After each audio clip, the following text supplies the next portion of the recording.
I always wanted fame growing up, even before I understood the concept. I just loved performing for as many people as possible.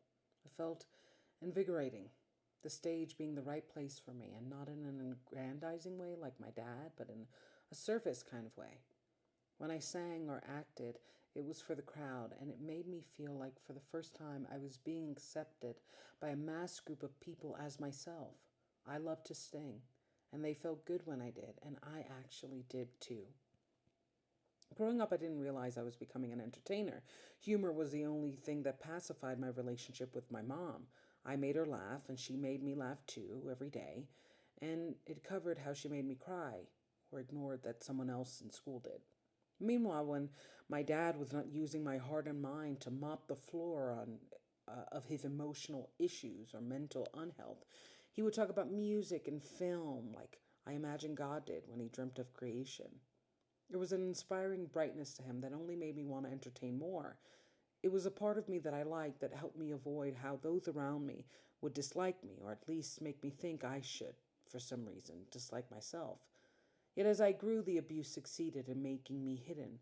And now that I go for my dreams, I realize that fame can be abusive.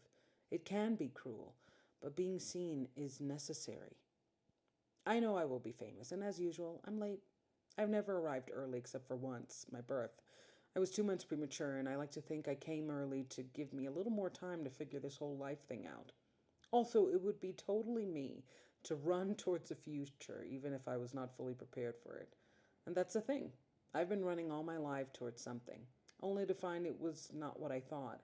And really, what I wanted was to have peace with myself. Fame sounds fun, but it's not peace. And by how the internet could be the very thing, by how the internet could be, fame could be the very thing that ruins your inner peace. Which is why I'm glad fame came when I'm older. Being surrounded by young artists, I can tell you, they are coddled and protected and then thrown out. And the clashing between being exalted and being exited can wrap your brain into an eternal wormhole. For everyone, it's just business. For you, it's a dream, a future, your soul that was exited. And done so in the most banal, cruel way a ripped contract. I swear the industry ends artists like that TSA agent that wants to overcharge you $100 on that £1 extra in your bag. They may be nice and just doing their job, but you paid for the flight and you're not paying more. That was my fear about fame that stemmed from my childhood. It is so impermanent and impersonal, for being a desire born from love. I stopped showing myself because I only found people like my dad that loved me for how I made them feel seen, but were not keen on me being visible. I was there walking behind the scenes crew, and I was happy to stay there for occasional fun and a growing belief that all the reasons they said the world would tear me down was true. The world does not cut you slack when it starts seeing you. But I hid because I stopped seeing the world, which is why I realized a random important note that I want to share with you. Call it my years in interviewing artists, but also social data analysis. Most people do not comment. Most people have profiles that they just used to watch, and the people that most genuinely love you and support you, ironically, will not say it. I have never mentioned Bruno Mars until this post, and I would die for that man. The truth is, social media is made of influencers, wannabe influencers, which, like it or not, I'm in that label, and trolls. And those can technically be a part of every group mentioned. Yet so many more watch and love you than what you think. But like a negative comment amongst 20 kind ones, it's hard to ignore the one hating you. My dad was my biggest hater, but I see in some ways if I want my dreams, then thank God I had them. Nobody prepared me for the love you need to have for yourself in the face of unwarranted hate, quite like him.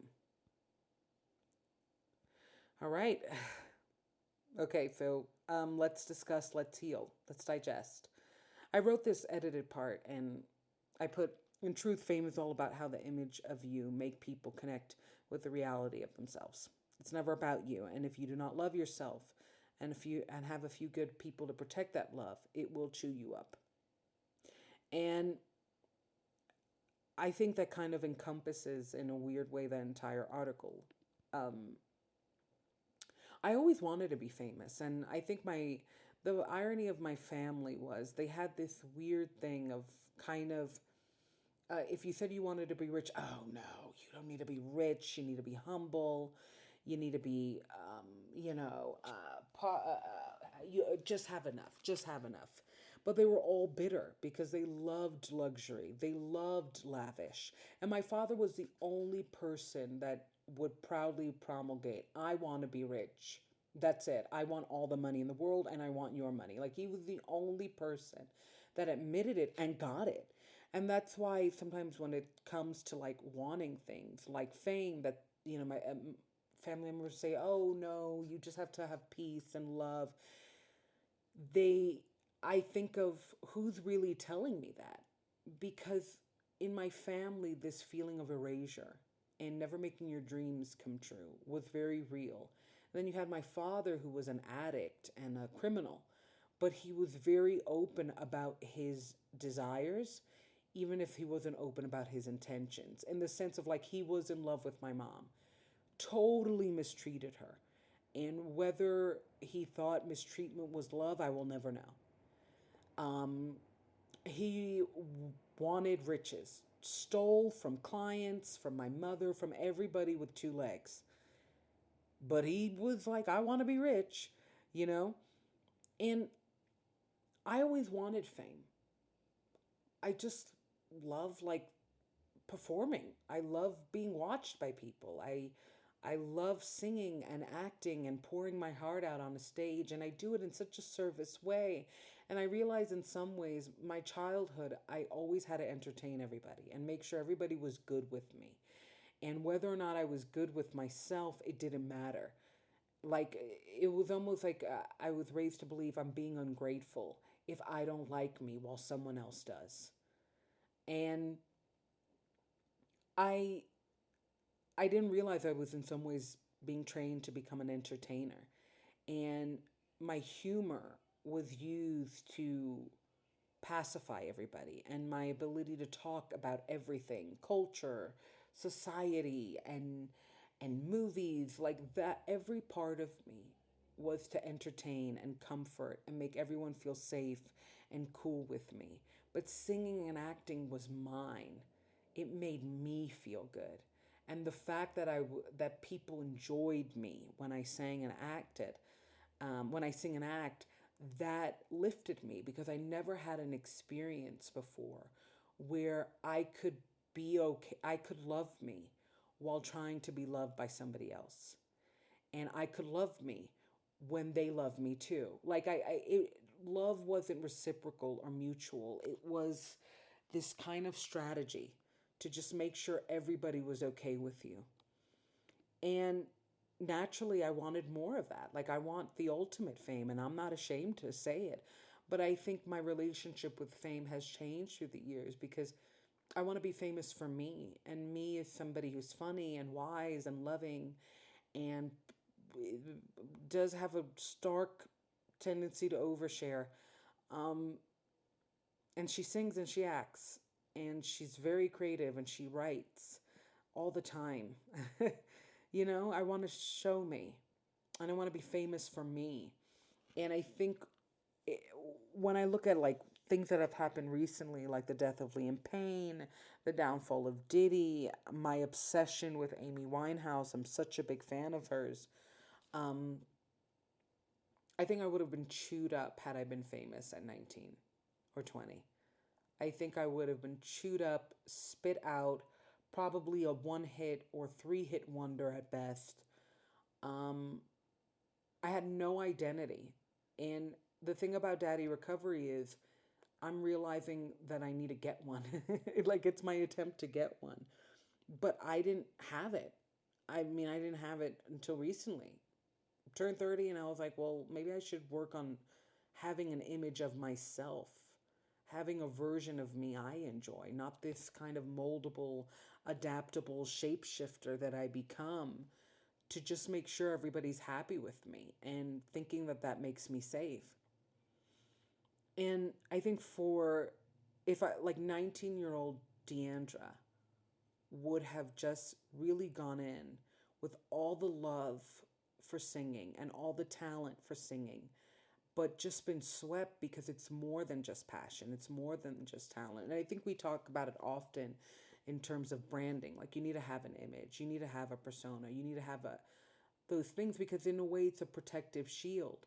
But I think what makes your persona authentic and your brand and your image authentic to you, it's that you take parts of you that you love and you want to hide in.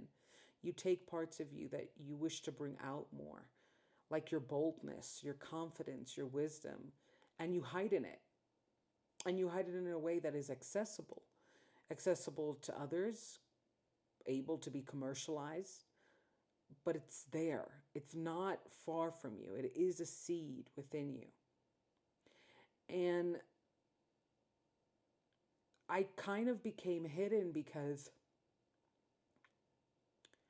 I spoke about this in a previous podcast, but I felt like I only planned my life according to trying to escape my parents and trying to escape my childhood and reaching this magical, mystical moment where I was financially free enough from my parents and emotionally and mentally free enough from their families to become Superwoman, the Superwoman I always knew I was. And what's been crazy for me, and part of why I started Daddy Recovery, is that I've carried all that pain and all that messiness and all that abuse with me, no matter how far I went and how much I progressed. It's like this wound. It's like it's like walking on a broken leg.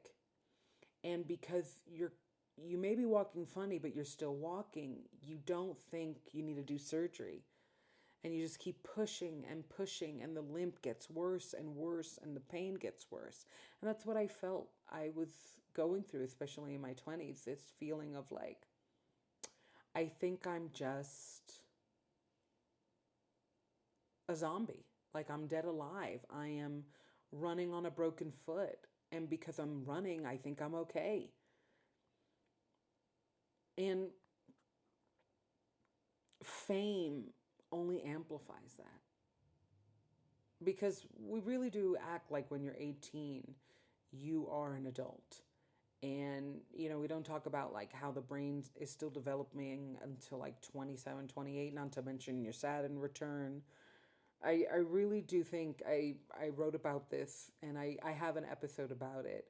My friend, when turned 30, she was like, oh, you're going to get so angry.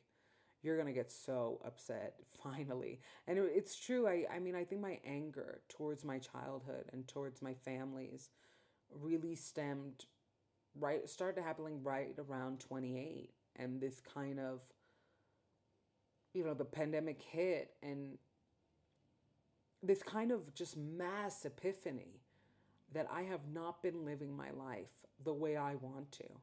And now the world is shut down, and we all can die just off of something as simple as a cough. And I'm not safe. And nobody protected me. Nobody made sure I was safe, including me. And it's this crumbling, crashing realization that you are totally fucked. You have been wasting away trying to be a comfort blanket for anybody with a pulse, and people have left you for dead, darling. And I don't really think anybody in their 20s very rarely have I seen people have that level of realization, because you're just still in the hamster wheel, or you're really just lodging yourself into it and trying to figure everything out. And there's I think especially in the internet era that we are in, there's such a level of unforgiveness. We don't allow people to be a hot mess and to be silly and stupid and awkward and just be a yo-yo. And I'm like, they're not committing genocide here. Like I want to come for actual villains. I'm talking true crime. I want to bring down the serial killers. I want to catch a predator, okay? We're going to dateline. Like there's actual devastation and harm coming out in this world, and always has been.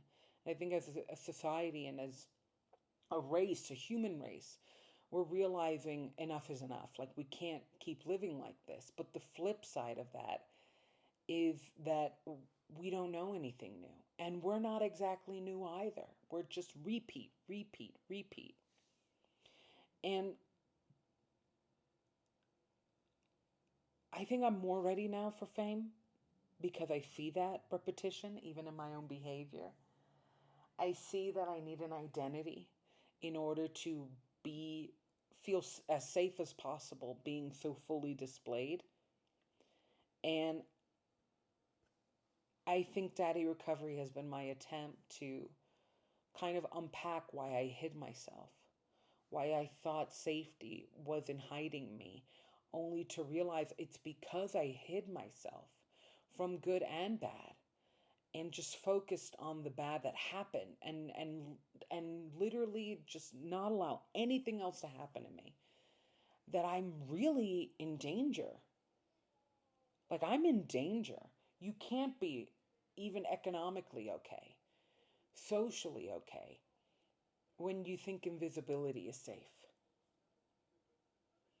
And age has taught me that. And my God, I don't even know what I'm going to achieve by the time I'm 50. Hopefully, Nirvana. Well, I'm hitting Buddha levels of wisdom right now. But it's why sometimes I'm a little. I think the industry's youth obsession sucks because, let me tell you, they coddle artists, and I have to give so much grace to managers and publicists and bookers and their teams. They really do, especially now, like the rising generation of industry people, like they love music and they will love an artist, but sometimes it's like just a like what is it in movies when they throw this spaghetti in the wall, and if it's like ripe enough, it stays. Let me tell you, that's how you know I'm a cook. Does spaghetti even get ripe? I don't even know. But it really is just like throwing spaghetti on a wall and thinking what sticks. And because it's a business, even though it could be so interpersonal and intimate, they're like, you didn't hit the numbers and nobody's following you. Bye. Which is why they have the tendency now more than ever to invest in people who are big on social media. It's this guarantee that whatever we shape you into or you've shaped yourself into can go further because you already have a foundation. But you don't necessarily have an internal one. And I wish, and we have to change this world.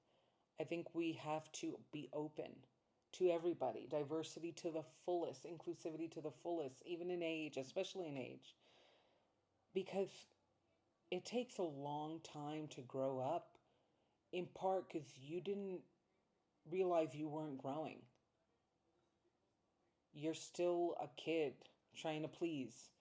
You're still in so much pain and you're used to it that you don't think you're numb. You don't even know you are. I don't want to be numb. I want to be famous. Good luck to me, right? Check out daddyrecovery.com for all my stories. Check out theandrewreviewsitall.com for all my reviews, and check out both for the journey of Hadidine. I got new music. I got new stories. I got new life. I love you.